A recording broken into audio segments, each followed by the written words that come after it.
오늘 이 시간은 입신 출세가 막힌 왕의 자녀와 그 사위에 대해서 강의를 진행하겠습니다. 보통 그 왕비나 세자비인 국왕에 대해서는 우리가 많은 내용을 좀 잘 알고들 계시는데, 사실 그 왕의 그 수많은 그 자녀들, 그리고 또 수많은 그 사위들이 있었습니다. 적장자와 여워, 정녀만 있는 건 아니었기 때문에 오늘은 이 분들에 대해서 우리가 한번 그 공부를 좀 해볼게요. 이 조선이 세워지고 나서 조선이 건국된 데에는 어떤 그 태조 이성계의 그 자녀들이 엄청나게 큰 공을 많이 그 세웠습니다. 이방원 같은 경우도 상당히 큰 그 공을 세웠기 때문에 결국은 비록 1차, 2차의 왕자의 난을 일으켰지만 왕일 그 정당하게 이제 그 왕으로서 그 자격을 갖고 국가를 다 하게 되는 거죠. 그렇게 그 자녀들이 조선 초에는 많은 그 힘을 발휘했고 실권을 가졌습니다. 그리고 나라가 세워지고 나서 공이 있었던 자녀들과 또 자녀라는 이유 하나만으로도 그 실권을 거의 이제 장하고 있었죠. 그러다 그 다음 태조가 이제 정종에게 왕위를 물려주고 나서 이제 정종이 국왕으로서의 자리를 갖고 있다 보니 많은 신하들이 그 사병을 보유하고 있었던 거죠. 그래서 정종도 그들이 갖고 있는 그 사병들을 그 혁파를 하고 모두 이제 해체를 시켜야 되겠다고 생각을 했나 보죠. 그래서 사천 이내의 모든 친족들의 이런 군사들, 이런 것들을 이제 그 해체를 시키려고 했는데 잘 되지를 못했나 봐요. 그리고 태종 때 와서 이제 태종이 자기도 본인이 스스로가 그렇게 사병을 갖고 이 고려를 이제 그 몰락시키고 이제 조선이라는 새로운 나라를 세웠던 공신이기 때문에 이제 국가를 안정화시키고 또 앞으로는 이러한 일들이 일어나지 않기 위해서라도 모든 신하들이 갖고 있었던 사병들을 이제 몰수해야 되는 상황이 이제 자기도 된 것이죠. 그래서 태종은 이렇게 이제 그 사병들을 이제 해체 이제 하게 되는 겁니다. 그리고 실권을 모든 왕실이 가질 수 있도록 이렇게 만드는 거죠. 그래서 왕의 어떤 자녀들과 그리고 사위들이 가졌던 실권들을 모두 이제 빼앗게 이제 되는 겁니다. 그래서 태종 때부터 안정화를 이제 시키게 되는 거죠. 이제 고려로 잠깐 이제 이전으로 우리가 좀 잠깐 보면은 이 고려에도 이제 왕의 아들과 사위들이 있었겠죠. 그 당시에 보면은 고려 때에는 왕의 아들, 그러니까 이제 적자와 서자가 차별받지 않았어요. 그래서 그들은 모두 후라는 자기를 받았습니다. 그래서 이제 차별도 받지 않고 대우를 받았어요. 조선은 이렇게 이제 태종 때부터 그 왕의 자녀들과 사위들의 실권을 모두 이제 빼앗았습니다. 그 전내로 우리가 좀 돌아가 보면 그 신라 시대 같은 경우에는 왕의 자녀들과 그 부마들, 그 사위들이 그 모든 실권을 장악해가지고 중앙의 어떤 군사 조직, 정치 조직, 뭐 지방의 행정 조직까지 모두 다 그 신라의 그 귀족들, 그 자기들의 친족들이 장악을 해서 다스렸던 그 나라들입니다. 그래서 고려가 들어와서 이제 그런 골품제도의 폐단을 보고 이제 신라를 타도하고 손신라를 타도하고 이제 고려가 이제 세워진 거지 않습니까? 그래서 고려 때는 왕의 자녀들과 그 사위들에게 모든 어떤 정치적인 그런 권력들, 이러한 것들을 주었지만은 실질적으로는 정치 행위를 금지시켰어요. 그러니까 어떤 실권보다는 명목상에 그렇게 이제 자리들을 주었을지 모르겠지만은 이렇게 이제 실질적인 권력을 잡고 정치를 할 수 있도록 하지 못하게 했습니다. 고려는. 하지만 이 적자와 서자를 구별하지 않고 최고의 자기를 부여했었죠. 그래서 왕자들은 후라는 이런 걸 자기를 주어서 대우를 했고요. 또 공주들의 공주들의 남편들에게는 백이라는 자기를 주어서 공평하게 차별받지 받지 않게 대우를 해줘가지고 이유를 했습니다. 그렇게 고려는 결혼 풍습이 있었죠. 그러니까 어떤 친족 내에서 혼인하는 것들이 대다수였습니다.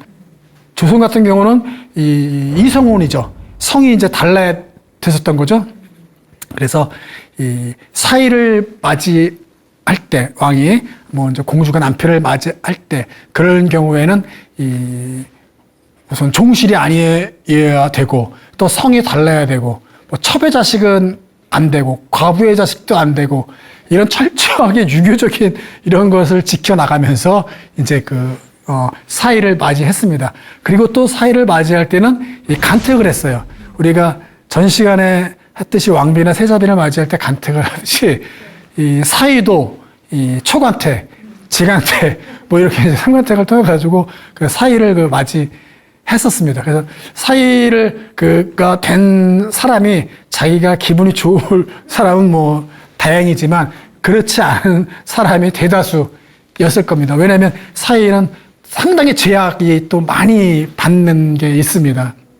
그래서 조선의 사위는 또 이 부마는 이 고려 때와의 그 부마와 또 달랐던 그 분입니다. 자, 이제 대군과 군의 그 차별이 또 조선에는 있었습니다. 고려에서는 없었다고 그랬죠. 이런 그 왕자면 다 왕자지 적자서자 이런 게 없었어요. 근데 조선은 태조가 이제 국가를 만들고 태종, 세종 때 많이 이제 이런 의례나 법의 정비나 이런 것도 이루어지거든요. 이런 거 예식이나 이럴 때 이제 태종이 본인이 이 1차, 2차 왕제의 난을 그렇게 피비린내 나는 싸움을 통해서 왕이 됐던 명분, 정당한 게 이제 있었습니다. 뭐냐면 1차 왕자의 난 때도 이 태조 이성계와 신도광후 광씨가 자기의 자식 막내 방석 4살인가요?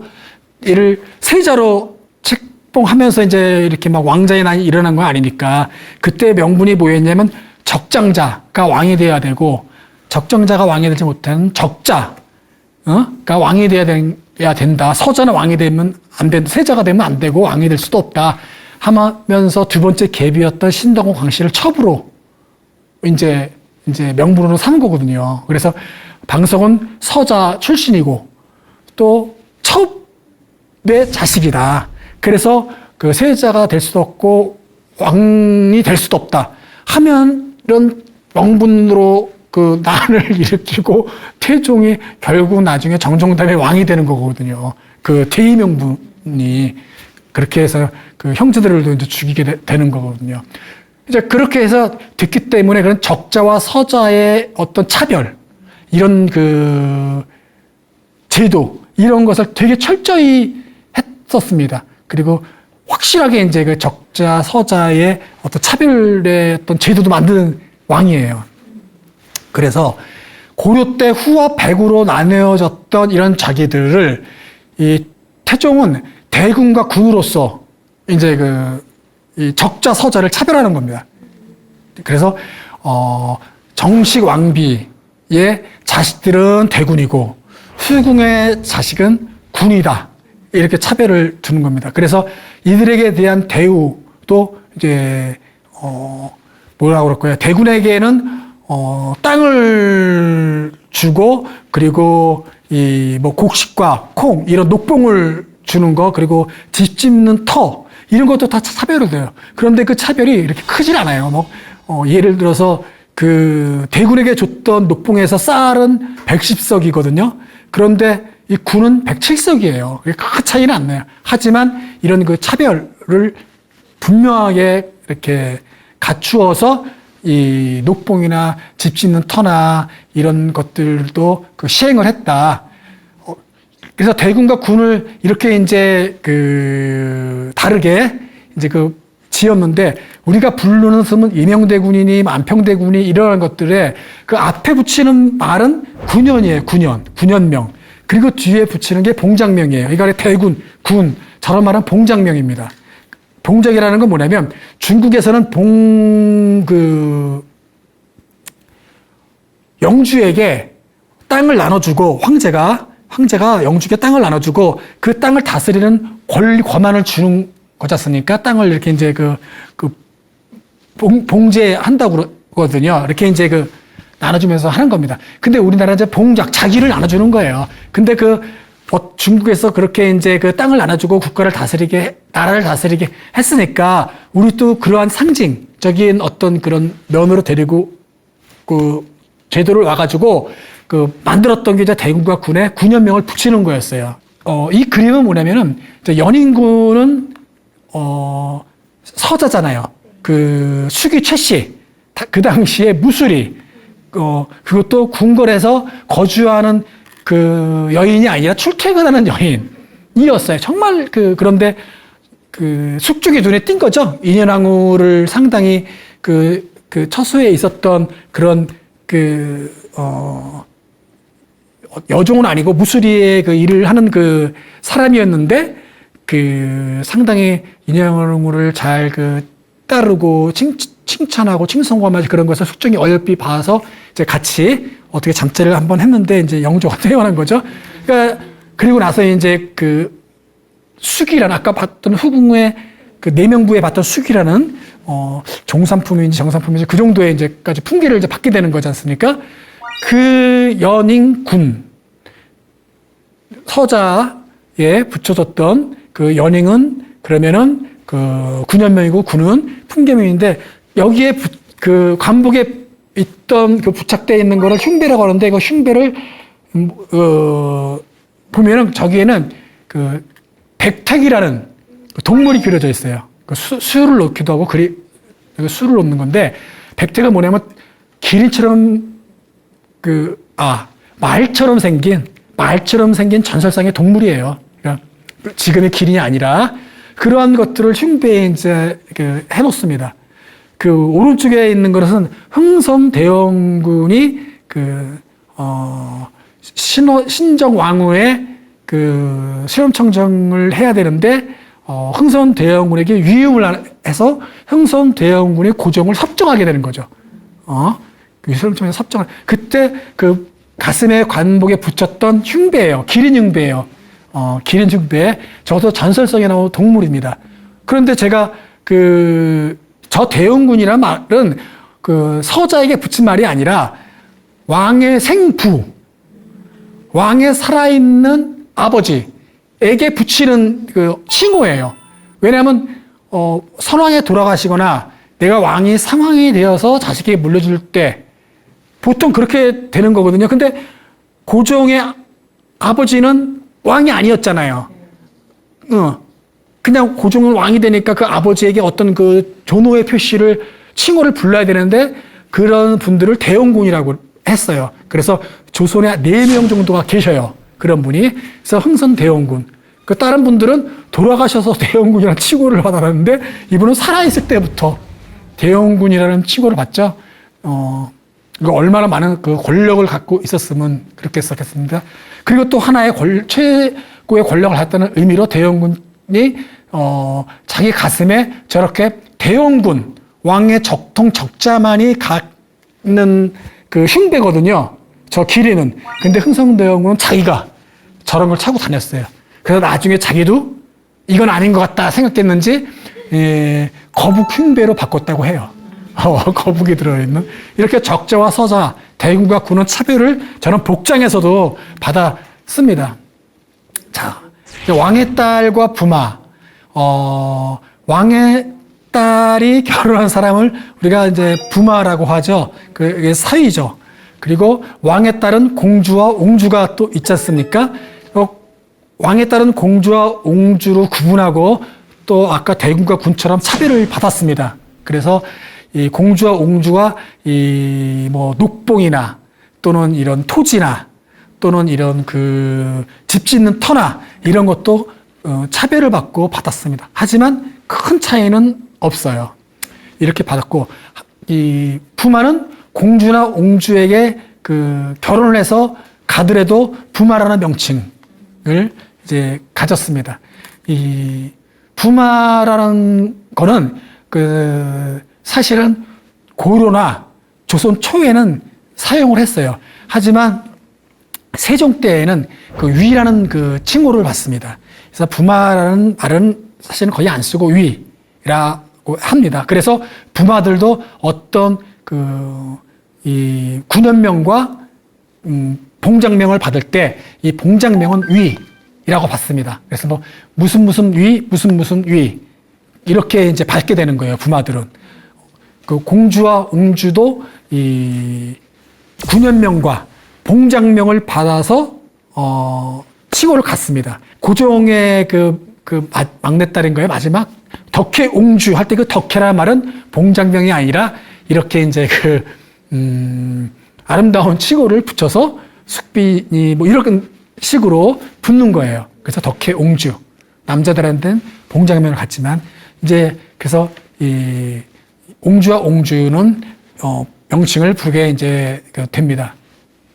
자, 우리가 이제 알고 있는 부마의 어원을 좀 말씀을 드리면 이 부마라는 게 생뚱맞잖아요. 한자도 보면 사실은 또 부마를 사이를 불렀다는 게 좀 어울리지가 않아요. 한자의 뜻도 이 부마라는 거는 중국 고대의 위진남북조 그러니까 아주 먼 고대예요. 아주 오래된 시대죠. 한 200년에서 400~500년대 위진남북조 시대라고 하는데 그때 당시에 그 책에서 나온 말이에요. 뭐 동진의 간벌하는 사람이 쓴 책에서 나오긴 한데 거기에서 황제가 이제 어디를 행차하실 때 예비 마차를 여러 대를 쫙 세워서 가는 거예요. 그러니까 황제가 탄 마차와 앞뒤로 마차들이 또 여러 개가 빈 마차가 가는 거예요. 왜냐하면 이 적이 화살로 이렇게 불화살이나 이런 것들이 이제 공격받을 수 있으니까 이렇게 이제 떠나게 될 때 그 말들을 예비 마차로 끄는 말을 부마라고 하는 거예요. 그 말을 부마라고 하고 그 말을 관리하고 양육하고 하여튼 총책임자 관리하는 사람을 내 벼슬이 부마도위예요. 그 사람이 부마도위. 그러니까 그 사람이 부마도위이죠. 그런데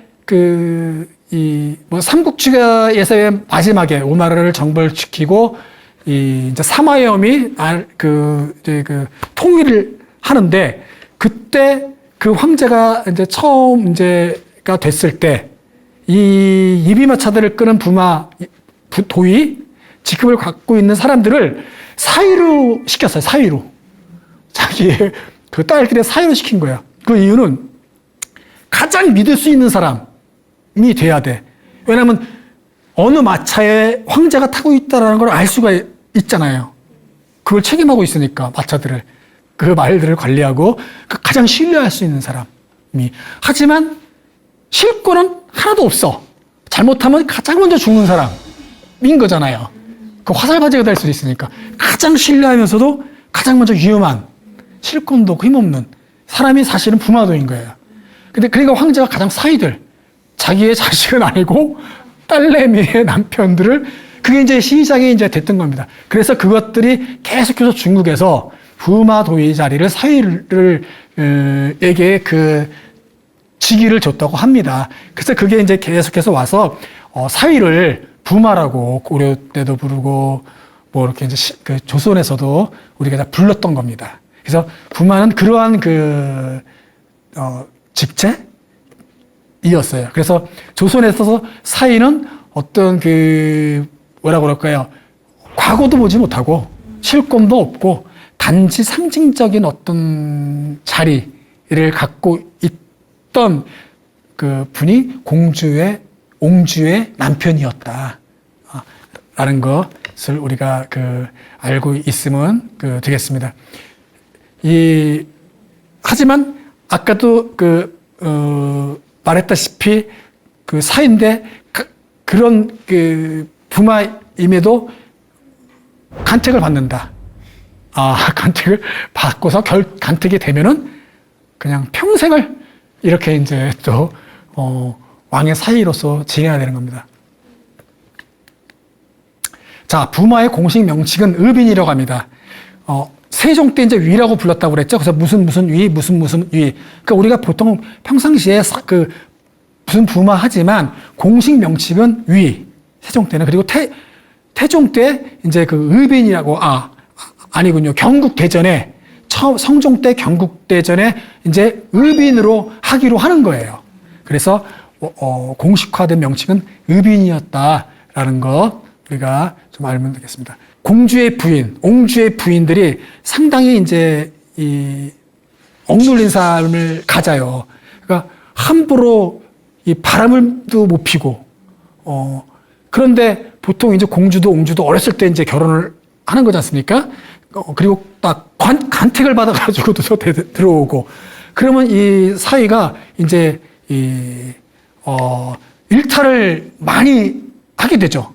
그래서 바람을 피다가 걸려가지고 이 곤장을 맞기도 하고, 그리고 또 이 공주나 옹주가 일찍 죽어서 재혼을 하고 싶은데 왕에게 허락을 받아야 돼요. 그래서 허락을 안 해줍니다. 그래서 몰래 해서 걸렸다가 아주 그냥 그 곤장도 맞고, 그리고 나중에는 그 사람은 정실 부인이 아니라 첩이다. 그래서 첩이 되면 어떻게 되는 거죠? 그의 자식은 무조건 서자가 되는 거예요. 이제 그렇게 되는 거죠. 그렇게 한번 사이가 되면은 권력과는 담을 쌓지만 명예직만 갖고 살아야 되는 것이 또 부마였습니다. 이 가장 유명한 그 이제 사고는 이 간택이 됐던 결정적인 이유는 태종이 옹주, 그러니까 공주가 아닌 옹주, 정신옹주인가? 신빈심씨 정신옹주인가? 하여튼 그 사람이 결혼을 이제 시키려고 그 지화라는 점쟁이한테 이제 그 좋은 남편감을 구해봐라 하니까 그 지화라는 사람이 이제 전국을 다니면서 이렇게 이제 그 정신옹주의 남편감을 구하러 다녔어요. 그랬는데 그 춘천에 전 군수했던 그 이속의 자식이 마음에 들었습니다. 그래서 그 사람과 이제 중매를 이제 놓는 거예요. 그래서 그 이속에게 이제 이야기하기를 그 옹주의 남편으로 이 아들을 이제 하자라고 하니까 그 이속이 그 뭐라고 얘기하면, 우리 아들은 정신옹주와 결혼할 거면 이미 죽었다라고 얘기를 해요. 그리고 죽었는데 만약에 그 정혜옹주와 결혼을 하면 내 자식이 살아있다라고 얘기를 합니다. 그러니까 그게 왜 이제 이런 얘기를 했냐면은, 정신옹주는 그러니까 누구냐면은 태종이 부인했던 그 원경항우의 여종이었어요. 원경항우의 여종을 태종이 잠자리를 같이 해서 낳은 여자가 정신옹주예요. 그리고 정혜옹주는 간택을 받아서 부인이 된 후궁이야. 그러니까 후궁 간택을 통해서 양반집 규수의 딸이에요. 양반집 규수 후궁의 딸이 바로 정혜옹주야.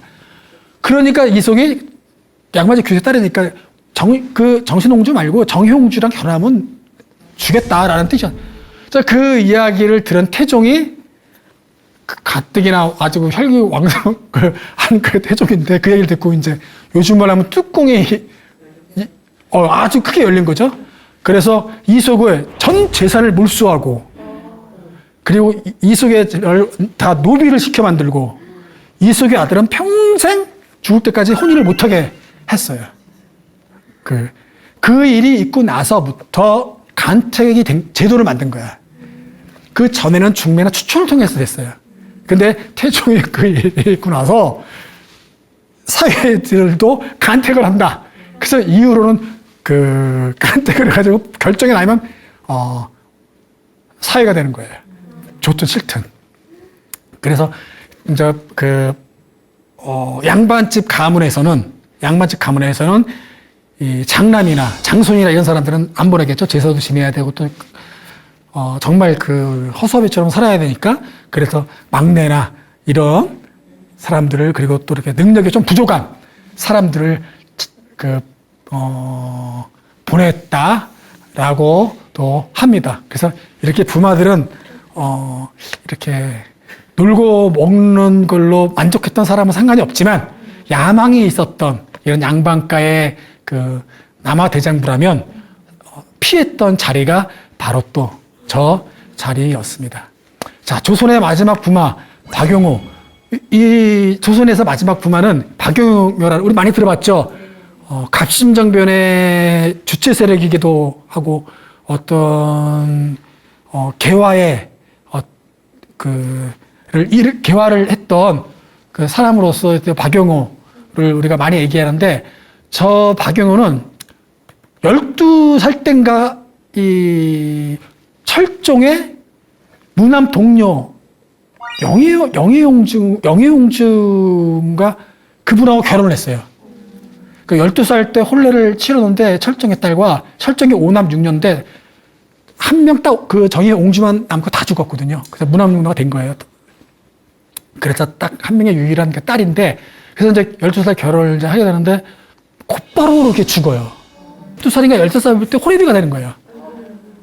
그 철종의 사위가 됐지만 12살, 10살 초반에 호래비가 되는 사람이 박용호였어요. 그리고 그렇게 이제 사는 겁니다. 그러니까 이제 그 평생 이제 혼자 살아야 하지만 이제 이렇게 좀 나이가 먹으면서 이제 어떻게 본성인데 여인이 안 들어오겠습니까? 뭐 이렇게 다른 분의 야사나 뭐 그런 데 보면 박용호가 그 첩을로 취했다는 얘기도 나오고, 그리고 나중에 허락해줬다는 얘기도 나오고, 또는 고종이 하도 가련해서 궁궐에 있는 궁녀를 첩으로 하사했다. 또 이렇게도 또 이야기가 나옵니다.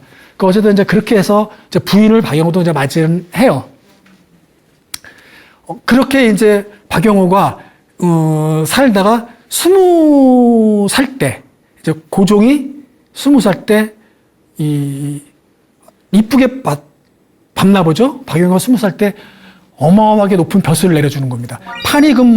판의금부사라고 그래가지고 의금부의 최고위직이야. 의금부는 반란, 그 대반 모욕을 일으키는 사람들을 잡는 데잖아요. 그 영모한테. 근데 20살이 그런 그 자리에 가게 됩니다. 그리고 나서도 계속해서도 높은 어떤 그런 그 지금으로 말하는 내무부 장관까지도 이제 올라가게 되는 거죠.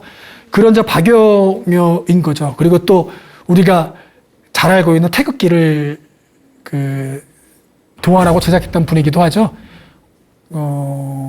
이 임오군란이 이루어지고 이제 그거에 대한 이제 일본에게 배상을 하고 뭐 또 재물포 조약도 이행의 문제도 있고 그래서 여러 가지로 해서 그 특권을 가진 그런 그 어떤 사명을 갖고서 이제 일본의 임오군란이 끝나고 이제 가게 되는 겁니다. 배상 문제를 논의하기 위해서. 그때도 상당히 어렸을 때 나이였어요. 그 갔는데 거기에서 그 이제 우리나라를 대표한 어떤 기가 없다. 그래가지고 그 길을 만들기 위해서 그 자리에서 뭐 그전부터 몇 차례는 그 길을 논의가 계속해서 있었어요. 태극기를 만드는 논의가 있었는데 그 배에서 그 만드는데 이제 그 전에 고종이 동양의 그 팔괘 그리고 그 어떤 동서양의 사상을 담은 그 팔괘를 갖고 한번 태극기를 도안해서 만들어라라고 이렇게 이제 어명이 있었대요. 그래서 배에서 이제 그 태극기를 이제 팔괘를 하고 그 음양에 그 이제 그것을 이제 그 원을 만들어 가지고 딱 이렇게 이제 만드는데 영국인 선장이 그 팔괘는 너무 복잡하다. 다른 나라에서 봤을 때도 그 기가 좀 단순하고 간단하고 어떤 그 팔괘가 가졌던 그 사상을 좀 더 그 줄여서 디자인을 좀 만들자 뭐 이런 얘기가 배에서 오고 갔다고 해요.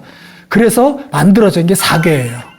그 사괘고 그 우리가 알고 있는 양음과 빨간과 파란색을 해가지고 이제 태극기가 만들어져서 그 깃발을 일본에서 이제 그 대표 자격으로 쓴 거에 처음 시작이 된 겁니다. 그렇게 해서 했던 분이 또 박용호죠. 하지만 이 박용호가 우리가 나라를 뺏기고 나서 상당히 친일 매국의 행위를 이제 하게 되는 거죠. 1910년 이후로는 이 사람이 이제 확 바뀝니다. 그래서 조선 총독부의 뭐 중추원 고문, 뭐 부의장, 그리고 동아일보 초대 사장, 그 당시 동아일보는 이제 친일이었으니까, 그런 뭐 이런 그 자리로 계속 박용호가 이제 가게 됩니다. 그래서 이 친일 그 총독부에서 발행한 거의 이제 1935년인가 그때 발행했던 그 친일 공로자들의 책자에 350여 명인가 일본 총독부에서 자기 조선인들이 우리나라를 위해서 애쓴 공로자들을 그 명부가 있거든요. 거기에 박영호가 이제 이름이 올라올 정도예요. 그리고 박영호가 죽고 나서도 1등 공신인가 그런 거 추서도 받게 돼요. 엄청나게 많은 그 친일적인 행위를 했던 사람이 또 이 박영호이기도 합니다. 이렇게 이제 많이 바뀌게 되게 됐죠. 이제 이런 사람이 이제 조선의 마지막 부마였던 이런 불명예를 또 갖게 된 그 분입니다.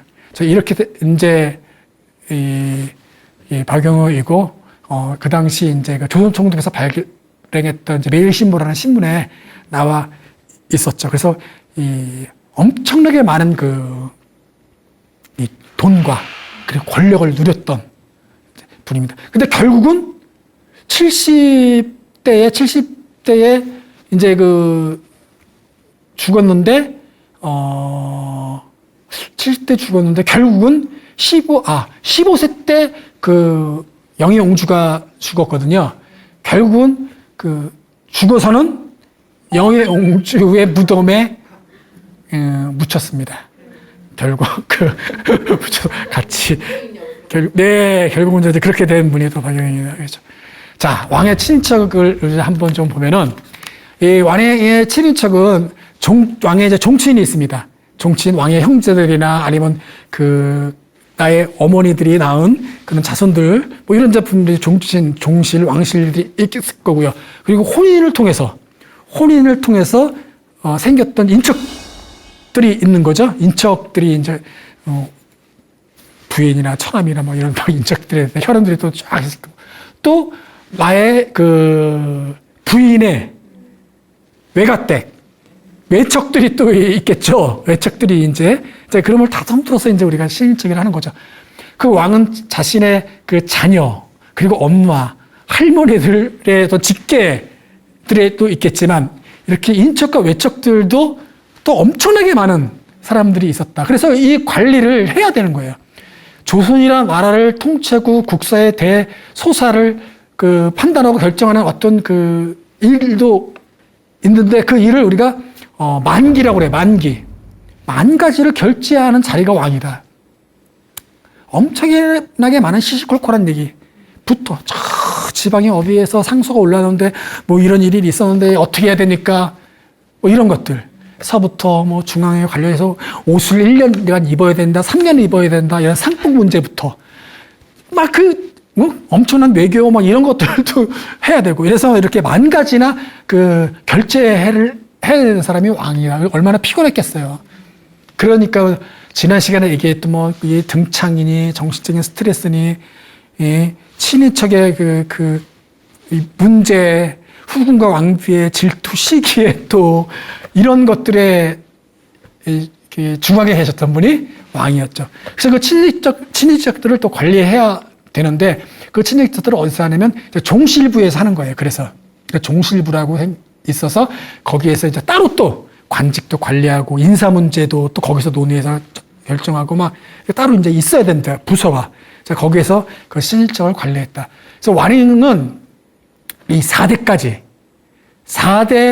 후손까지를 왕의 직접적인 이제 친척으로 보는 거예요. 후손으로. 왜냐하면 유교에서는 4대가 넘어가면 어떤 밀접한 의리가 희미해진다. 라고 해서 우리가 보통 이제 4대까지 제사를 지낸다 이런 것들도 이 4대 안에 들어오는 이 종친들, 친지들을 우리가 아주 끈끈한 의리가 있는 집단이다. 라고 해서 그들을 우리가 기준을 정한 거거든요. 그래서 왕실도 4대까지를 그렇게 정했습니다. 그래서 이 4대 안에 든 모든 친인척들은 과거를 못 봐요. 그러니까 아까도 말했던 사위도 마찬가지고 자녀들도 마찬가지고 그의 후손들도 마찬가지고 4대까지는 과거도 못 보고 권력도 갖지 못합니다. 그러니까 명예직만 갖는 거예요. 그래서 시나 짓고 이런 예술적인 계통인 그리고 기녀들 집에 놀락 다니고 이런 문인들의 어떤 그런 활동들을 많이 하게 되는 거예요. 권력간 담상. 그래서 4대는 그렇게 이제 지내게 되는 거죠.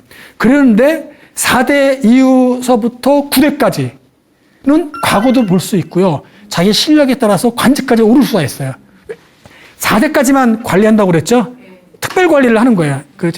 하지만 5대서부터 9대까지는 시험도 과거도 볼 수 있고 관직도 올 수도 있고 다 할 수 있어요. 하지만 5대에서부터 9대까지도 왕실의 특혜를 가져요. 무슨 얘기냐면 병역 제도도 안 받고 군역도 안 받고 막 이런 왕실의 가진 특권들을 다 누리는 겁니다. 그러니까 9대에서 5대까지가 더 사실은 좋은 거야. 더 이렇게 편리하게. 하지만 왕실의 관리는 받지만, 그래서 왕실에서는 종실부, 종친부에서는 9대까지 관리를 하지만 방금 말했던 4대까지 안에는 과거를 못 보기 때문에 권력을 가질 수 없고, 그 위에는 권력도 가질 수 있으면서 자기의 능력대로 가질 수 있으면서 이런 특혜도 가졌다. 이렇게 이제 그리고 이 사위들은 6대손까지 관리를 받고, 뭐 외척들은 8대손까지 관리를 받고, 이렇게 이제 관리를 하는 겁니다. 이렇게 이제 친일 지역들은 그냥 막 이렇게 이제 특혜와 권력만 갖고 사는 것이 아니라 이런 어떤 이 왕족이라는 또는 왕실의 신분에 속해 있다라는 그런 명예는 갖고 있지만 많은 부분을 일반 양반과는 다른 또 삶을 살았던 겁니다. 그래서 자기의 자식들을 사위로 부마로 또 웬만하면 또 주지 않으려고 했었고, 왜냐하면 그 사위는 상당히 많은 제약을 받고 사는 거니까. 하지만 그 사위의 자식, 왕의 입장에서 보는 외손주는 6대까지는 특별 그래도 대우 혜택을 받으면서 살았던 거예요. 가문에서. 그러니까 그걸 당사자는 괴로웠지만 그 가문을 위해서는 또 좋은 일이 된 거죠. 만일에 세자빈이나 이런 분들을 궁궐에 보냈을 경우는 그 세자분의 인생은 어떤 관점에 따라 다르지만 그 사람의 인생은 좀 그렇겠지만 그 가문은 그것을 통해서 엄청난 권력의 실세로 이제 갖게 되는 거죠. 왜냐하면 뭐 이렇게 높은 관직들이 막 그 세자빈의 집안에 떨어지겠습니까? 하지만 다음에 왕비로 될 수 있는 가능성이 가장 높은 사람이기 때문에 벌써부터 그 집안에 수많은 권문 세족들이 달라붙겠죠. 어마어마한 재물을 모을 수 있는 또 기회가 생기게 되는 거고, 자기보다 높은 권력가들이 다시 또 아부를 하게 되는 거고, 그런 것들이 있기 때문에 자기 딸을 보내기도 하고 자기의 아들을 사위기로 또 보내는 일이 바로 또 이제 생겨나게 되는 거죠. 바로 이렇게 이제 종친부, 지금 경근당과 옥촉당이 아직도 남아 있습니다. 지금 경복궁의 동편에 현대미술관에 있는데 그 안에 지금 종친부 경근당과 옥촉당이 있습니다. 원래 그 자리에 있었거든요. 이 종친부가 조선시대 때. 그래서 여기 있다가 기부사 들어오고 막 그래가지고 정덕도서관인가 사직단 위에 거기에 옮겨놨다가 다시 2013년인가 15년에 다시 온 거거든요. 현대미술관 지으면서. 그래서 여기에 있으면서 방금 말했던 이런 이 종친들, 왕실의 가족들, 외가, 인척들을 관리해서 했던 부서가 바로 또 이 종친부라는 곳이었습니다. 그래서 왕은 이런 수많은 이 자녀들을, 그러니까 우리 지금 실록이나 아니면 제가 지금까지 강의를 해서 쭉 들어보셨으면 아시겠지만은 많은 자녀들이 있어요. 그 자녀들이 있는데 우선 후궁들에서 정식으로 후궁이 돼서 그 후궁이 직책을 받고 이런 빈이나 귀이나 숙이나 이런 걸 받은 사람들만이 또 다시 또 실력의 이름이 올라와서 그분들을 우리가 알 수 있는 거예요. 그렇지, 직첩을 받지 못하고 내명부에 올라서지 못한 이 후궁들이라고 할 수 없는 분들이 또 많이 있을 거 아닙니까? 또 자녀들이 등록되지 않은 그런 분들 얼마나 많겠어요. 그래서 방금 말했던 4대니 9대니 그렇게 이제 또 정하게 된 거고, 그 사람들을 다 이제 관리하는 게 바로 이제 종친부에서 이제 이루어졌던 것이죠. 그래서 왕의 어떤 그 자녀들, 그리고 이 사위들, 이런 분들은 그 조선시대에는 차별과 그리고 대우에 있어서도 어떤 그 예우도 구분을 그 받았었던 그 분들이 이런 그 사람들이었다는 것이었습니다. 이 고려와 어떤 조선은 다르게 이 유교의 어떤 그 이념, 그리고 유교의 예법으로 국가를 다스리는 어떤 명분이 아주 강했던 그 나라였고, 이 조선 초보다 조선 중기 이후로는 더욱더 이것이 강고해졌던 게 또 조선이었습니다. 그래서 상당히 국가를 다스리는 데 있어가지고 이 신권들이 아주 강력하게 유교의 어떤 성리학으로 무장한 사람들이 이제 왕권에 이제 이렇게 그 저항하면서 대항하면서 이 왕권을 그 자기들의 신하들의 어떤 위치, 지위 이런 것들로 이제 또 그것도 구축을 하게 되는 거죠. 그래서 붕당 정치, 뭐 분당 정쟁 이런 것들이 아주 극심하게 됐던 데가 이제 중기 때부터죠. 그래서